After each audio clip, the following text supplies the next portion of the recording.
नमस्कार, welcome to hair fix Odisha. तो मैं अभी बैठा हूँ भुवनेश्वर ऑफिस में। ये हमारी पटिया वाली ऑफिस है, हेयर फिक्स। तो आज हम डिस्कस करेंगे 4 इम्पोर्टेंट फैक्टर्स, 4 इम्पोर्टेंट चीजें जो आपको ध्यान रखनी है अगर आपको एक हेयर पैच खरीदना है तो। जी हाँ, वो कौन सी 4 चीजें हैं जिसपे आपको ध्यान रखना है, जिसके बारे में आपको पता होना चाहिए एक हेयर पैच अगर आपको लेना है तो वो 4 चीजें जिसके बारे में आपको पता होना चाहिए वो है, सबसे फर्स्ट प्राइस, सेकंड होता है डेंसिटी, थर्ड होता है हेयर स्टाइल और फोर्थ मेंटेनेंस। ये 4 चीजें मैं आपको एक्सप्लेन शॉर्ट में करता हूँ कि इसका क्या मतलब होता है। तो पहला जो फैक्टर है वो है प्राइस। प्राइस के बारे में आपको जानना ये जरूरी होता है क्योंकि एक हेयर पैच जब आप खरीदने जाते हो तो उसकी इतनी सारी वेराइटीज होती है डिफरेंट प्राइस को लेकर। तो कम रेंज की 3-4 हजार से शुरू होती है और हाई रेंज वाली जो 30-40 हजार तक की रेंज रहती है। तो 3-4 हजार से लेकर 30-40 हजार रुपए तक की इतनी वेराइटीज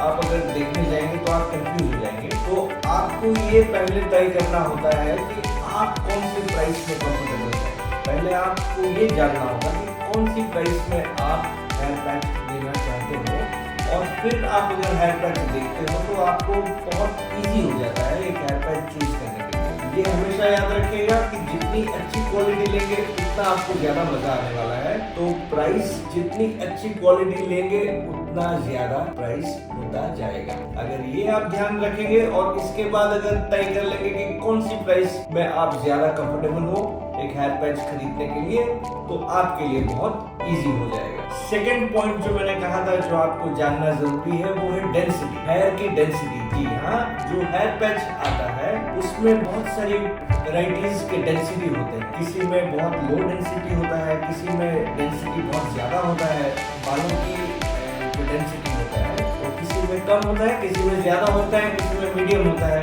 और किसी में बिल्कुल एकदम नहीं के बराबर होता है। तो ये भी आपको तय करना होगा कि आपके लिए कौन सी डेंसिटी वाले बाल, कौन सी डेंसिटी वाला हेयर पैच आपके लिए सही होगा। उसके लिए जो हमारे हेयर एक्सपर्ट्स होते हैं वो बेटर आपको गाइड कर सकते हैं। लेकिन आपको ये ध्यान रखना होगा कि आपको अपने उम्र के हिसाब से, आपके अपने जो एग्जिस्टिंग बाल है उसके हिसाब से आपको डेंसिटी चूज करना होता है।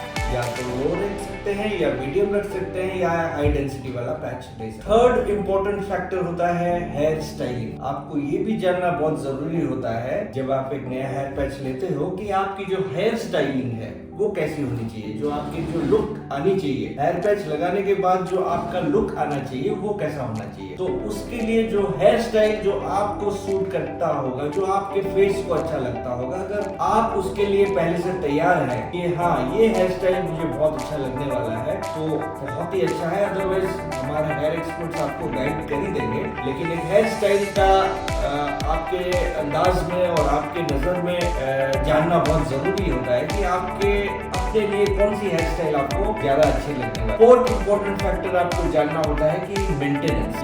मेंटेनेंस क्या होता है। हेयर पैच आप लगा तो लेंगे लेकिन उसको फिर मेंटेन कैसे करना होता है, उसको कैसे अच्छी तरह से उसको आपको मैनेज करना है वो हेयर पैच को, ताकि वो ज्यादा से ज्यादा नेचुरल लुक आपको दे, बहुत नेचुरल लगे और बिल्कुल पता ना लगे कि आपने एक हेयर पैच लगवाया हुआ है और साथ ही साथ उसकी लाइफ भी बहुत अच्छी जाए। इस वजह से आपको उसकी मेंटेनेंस के बारे में भी नॉलेज रखनी बहुत जरूरी है।